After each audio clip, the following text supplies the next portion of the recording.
afternoon, everyone. Welcome back to my YouTube channel. My name is Amanda. This is Miss Lamazon Fab Over 40. Or if you like, Fab Over 50, really. Okay, well, it's Fab Over 40. That's the name on the channel. Welcome back, my friends. It's been a while since I shot anything. But I am shooting a very short video, a special request made to me by one of my subscribers here to talk about I talked about skincare. I've talked about what I use in my hair, and they're wondering about sort of body wash, body care, that sort of thing. So I thought I would bring you a little something short and sweet but honest about body care for me. To wash in the shower, xoxo base, recommended by my doctor, as I have this covering a large chunk of my body. Ooh, I may put more cream on that again. I'm just back from having the dog out for her breakfast, for her 2K after breakfast walk. Okay, so that is your wash for the driest skin on the planet. Plus I'm over 50 and and that menopause skin is a whole nightmare. Then for moisturising, I have the CeraVe moisturising lotion. It comes in an 8 fluid ounce bottle, 236 mils, costs 10 quid. I have used a large chunk of it. It's down here around this area, so I will not be getting much more out of this. There you go. I also have Molten Brown moisturiser on standby for when this is finished. Okay, there you go. It's plain, it's simple. I don't buy any expensive products. The doctor recommended the xoxo base for washing my dry skin, and I mean, I'm sorry, she's a lady, and well, she's a bit younger than me, but I would safely say she's probably perimenopausal. Yeah, I'd a safe guess, but I'm not going to stand up in court and testify to that because I don't know, but I'd say so. I'd say she's late 30s, maybe early 40s. So the chances of her being perimenopausal are pretty good. So she knows exactly where I'm going from. Okay, for the hands, you have to have a good hand cream, guys. And I'm using the Human and Kind hand cream in watermelon. It's lovely. I have a good chunk of this gone as well. It's down to about there at this stage. Well used, well loved. There's skincare. Now, I was asked about nutrition. Okay. Now, this is an awkward one, because to show you this, I am going to have to go into my little press. Breakfast every morning is a hodgepodge of ingredients. I'm going to stop this video and turn the camera around to continue to talk to you. If you look into my Irish version of Pantry, you will see that I have Keto Fuel Shake from Slim Fast in mocha. I have vanilla, collagen, protein, low sugar, low fat, gluten-free strawberry. I mix 1 scoop of each for 200 calories in with some water and a very small amount of milk. I then, on top of that, my friends, I will put in a small amount of milled flaxseed and a small amount of milled chia seed. Okay, this is so that one does not have problems with one's bowels, right? That's the whole purpose of chia seeds, right?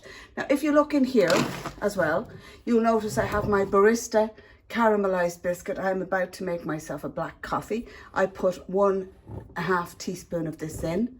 It's gluten-free, vegan-friendly, no sugar, no added sugar, sugar-free, no added sugar, fat-free, 0 calorie, very vegan-friendly, has 0 calories all across the board. It's from the Skinny Food Company. That goes. Absolutely love that. If I am making my maple cookies or my little maple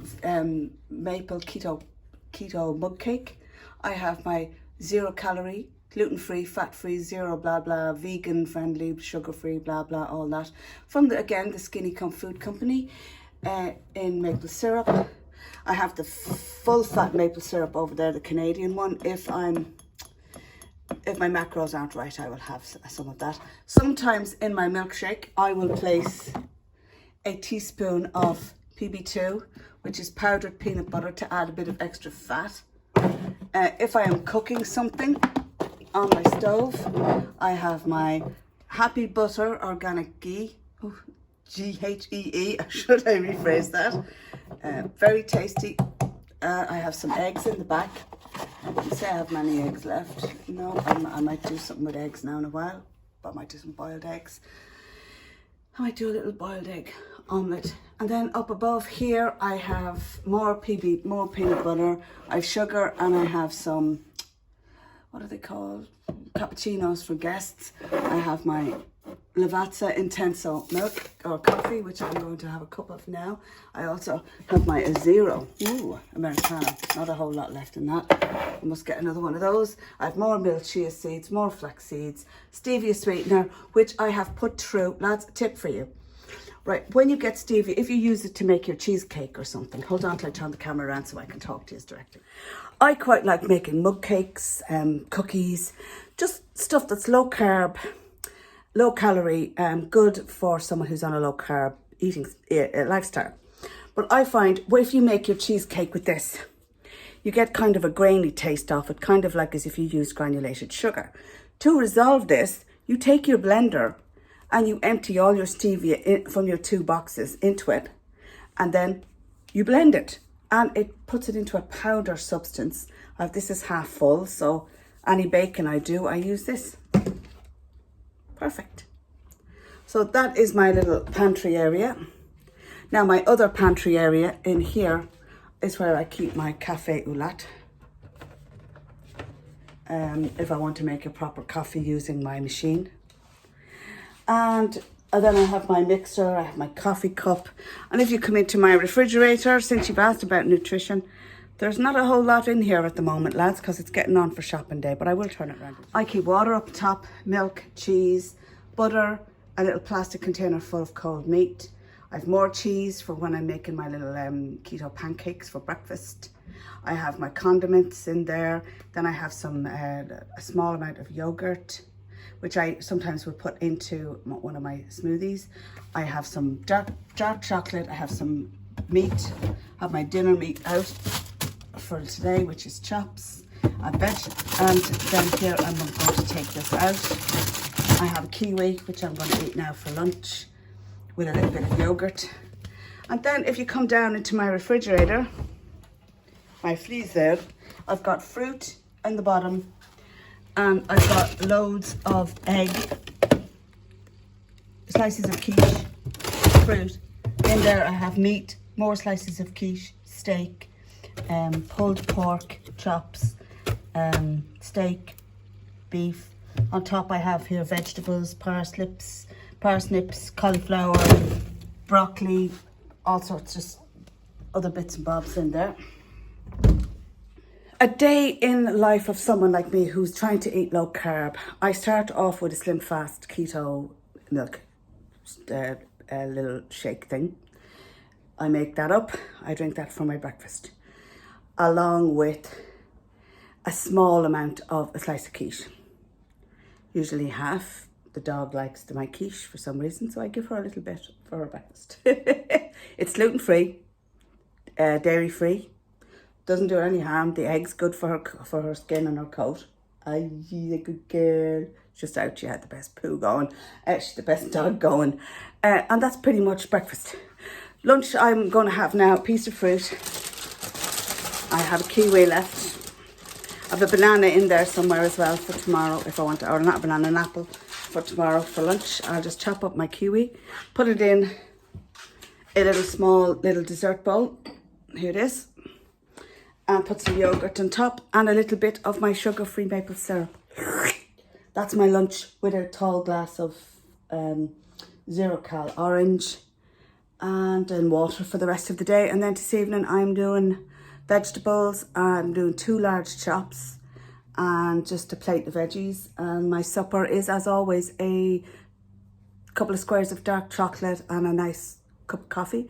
Or if I fancy a dark hot chocolate, I have 85% proof cocoa there, so 95% proof cocoa, so I can have a teaspoon of that with some hot water and just, there's no shortage. If I want something. I also have cheese. If I fancy making a pancake later on, I can make a pancake. If I fancy making a mug cake bread or a mug bread, keto mug bread, I can make some bread for myself. I have flour. I have all the ingredients I need for that. Just depends what I fancy. what I fancy eating, lads. I don't go hungry. I just wish that the results of my hard work would be more apparent, more obvious and more visible on the scales for me. I'd feel a lot better, but I know I'm doing right. No sugar, you can't do right cutting out. You can't be but doing good cutting out sugar, but not bringing the fats up. I mean, I am not at a ketogenic level of fat in my diet. I know I should bring them up and not worry and just take the sugar down to 0 and not worry, but I'm sort of trying not to go mad on the fats the way some people, because I want my body to burn the fat that's on it, not the fat I'm taking in food-wise. So when it comes to keto, you're either burning the fat that's on your body or you're burning the fat that you're eating in your diet. So I have decided to not go mad on the fat I'm eating in my diet so that my body will burn what's on it. And believe me, there is enough on it to feed fucking half of Africa. We could include fucking Asia with that. Right, my friends, that is this little video for you all. I did say I would get it up ASAP, so it'll be up probably later on today. So take care, have a lovely weekend, and I will see you in next week's video. So take care, God bless, bye.